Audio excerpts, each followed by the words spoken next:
जय हिंद फ्रेंड्स। आज हम महात्मा गांधी के जीवन परिचय के बारे में एक निबंध प्रस्तुत कर रहे हैं। निबंध को हम लोग कई शीर्षकों में बांट लेंगे, जैसे परिचय, प्रारंभिक जीवन, राजनीतिक जीवन, महत्ता और अंत में उपसंहार। तो परिचय से शुरू करते हैं। महात्मा गांधी भारतीय अंतरिक्ष में ही नहीं, विश्व व्योम में चमकने वाला एक ऐसा सूरज है जिसकी चमक से संपूर्ण विश्व अनंत काल तक चकाचौंध रहेगा। सत्य, अहिंसा और परोपकार की जो ज्योति इन्होंने जलाई, उन किरणों में ही संपूर्ण मानवता का कल्याण छिपा है। राष्ट्र की प्रत्येक संतान को इन्होंने पिता और बाप की दृष्टि से ही देखा है, इसलिए लोग इन्हें राष्ट्रपिता या बापू कहते थे। अब प्रारंभिक जीवन प्रारंभ करते हैं। इनका पूरा नाम मोहनदास करमचंद गांधी था। इनका जन्म 2 अक्टूबर 1869 ईस्वी में राजकोट जिले के पोरबंदर नामक ग्राम में हुआ था।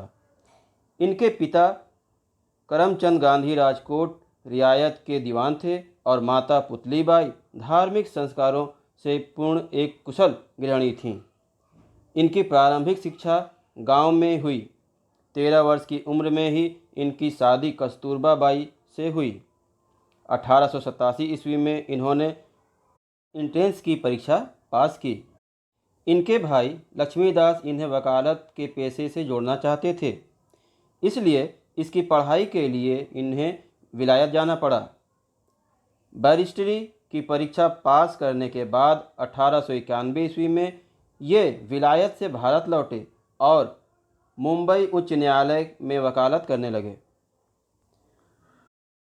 अब इनका राजनीतिक जीवन शुरू करते हैं। इन्हें 1893 ईस्वी में एक मुकदमे के सिलसिले में दक्षिण अफ्रीका जाना पड़ा। वहां भारतीय मूल के लोगों पर अंग्रेज़ों का असहनीय अत्याचार चल रहा था। गांधी जी यह सब देखकर द्रवित हो उठे। उन्होंने सत्य, अहिंसा को आधार बनाकर शोषण के विरुद्ध सशक्त आवाज़ बुलंद की। फलतः भारतीयों पर ढाए जाने वाले जुल्मों और अत्याचारों में कुछ कमी आई। उसके बाद वो भारत लौट आए। अब उनकी महत्ता के बारे में देख लेते हैं। ये 1914 ईस्वी में स्वदेश लौटे। यहाँ भी अंग्रेज़ों का वही दमन चक्र चल रहा था। फलतः इन्हें राजनीति में कूदना पड़ा। चाहे चंपारण में किसानों के शोषण का सवाल हो या अहमदाबाद में मिल मजदूरों की समस्या, हर जगह इन्होंने सफलता पाई। लेकिन 1919 ईस्वी में जलियांवाला बाग कांड ने विदीर्ण कर दिया। फलतः इन्होंने असहयोग आंदोलन का शंखनाद किया। बाद में 1930 ईस्वी में नमक आंदोलन की अगुवाई की। लोग अंग्रेज़ों से ऊब चुके थे, अतः इन्होंने 1942 ईस्वी में अंग्रेज़ों भारत छोड़ो का नारा बुलंद किया। अंततः हार कर अंग्रेज़ों को भारत छोड़ना पड़ा और भारत 15 अगस्त 1947 ईस्वी को आज़ाद हुआ।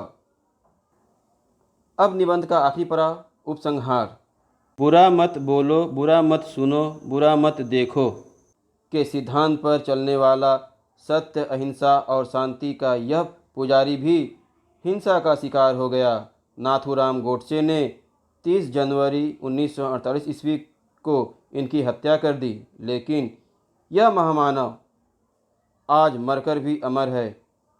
हमें इनके द्वारा बतलाए मार्गों पर चलना चाहिए। यही इनके प्रति सच्ची श्रद्धांजलि होगी। अगर वीडियो आपको पसंद आई हो तो लाइक शेयर ज़रूर कर लें। अगर अभी तक आपने मेरे चैनल को सब्सक्राइब नहीं किया है तो सब्सक्राइब भी कर लें। तो मिलते हैं अगली वीडियो में। धन्यवाद।